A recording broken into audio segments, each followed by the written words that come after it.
That's exactly right, that's the way the process is supposed to work. And I think the observation you made on the Budget Control Act is that's the maximum amount of money we agree to spend. And the majority leader's view is, well, if the House decides to spend less than that, somehow we just can't move forward. Now, the truth is that's the excuse for this year.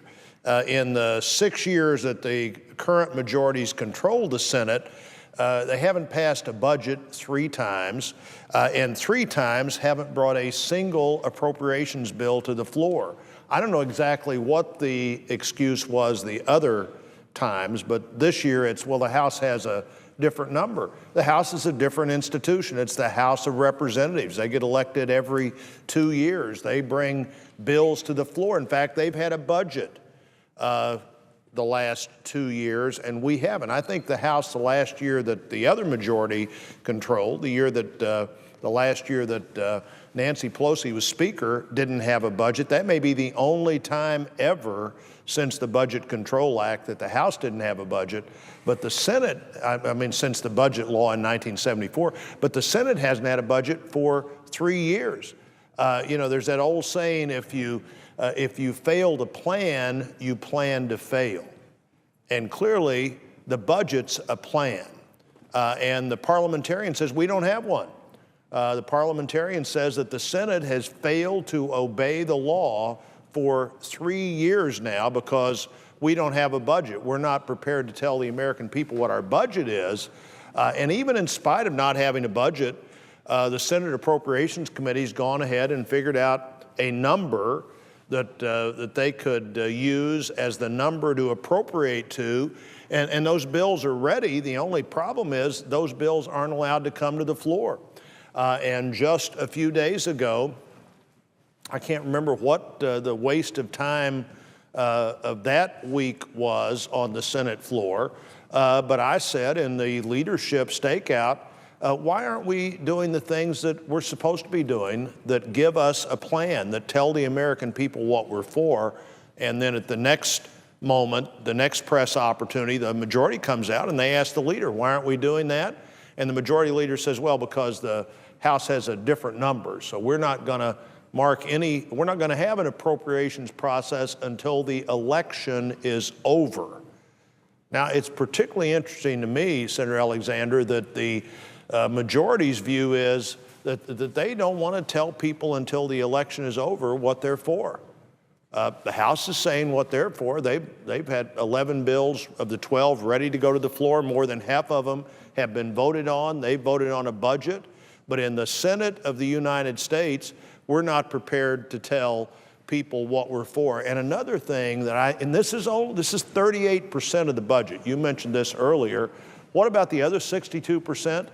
The other 62% now gets spent if we don't even show up, if nobody takes any action, because we've already defined the so-called entitlement part of the budget, which is a lot of that's Medicare, Medicaid, and Social Security, 62%.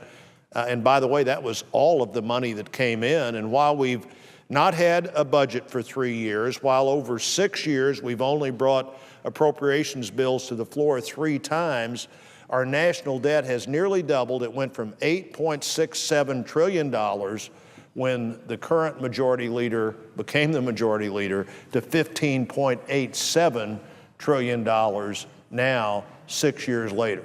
We've doubled the debt.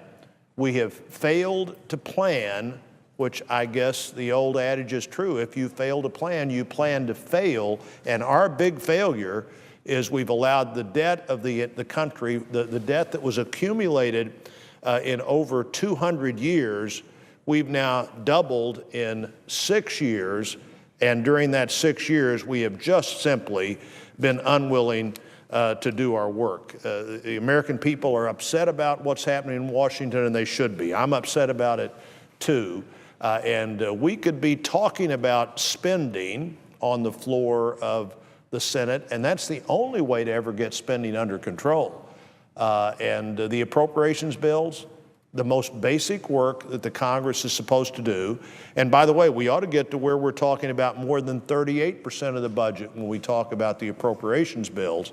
we have to get that back in the right category as well. We've got to make the Senate work. The best way to do that is to do the job that the Congress is supposed to do, the House and the Senate. And when only the House does it, there's no chance to have that conference that, that's how legislation works, back to your original point. The House passes a bill. Any of us that had the basic civic course remember how that chart looked. The House passes a bill, the Senate passes a bill, then you go to conference and talk about the differences. But the current majority is saying, well, if there are differences, we could never work that out, so we just won't do our part of the legislative process. We just won't have the debate in the Senate. We won't tell the American people what we're for, and we'll let them go to the polling place on Election Day guessing if they want to what we might be for, but we're certainly not going to let them find that out by bringing legislation to the floor. The Senate's not doing its work. This is the fundamental work that needs to be done. I mean, imagine when you were the governor of Tennessee, or when you were the president of the University of Tennessee, if you just decided we're not going to have a budget, or this interesting argument that some of our colleagues make that the Budget Control Act is the budget because it sets the top line.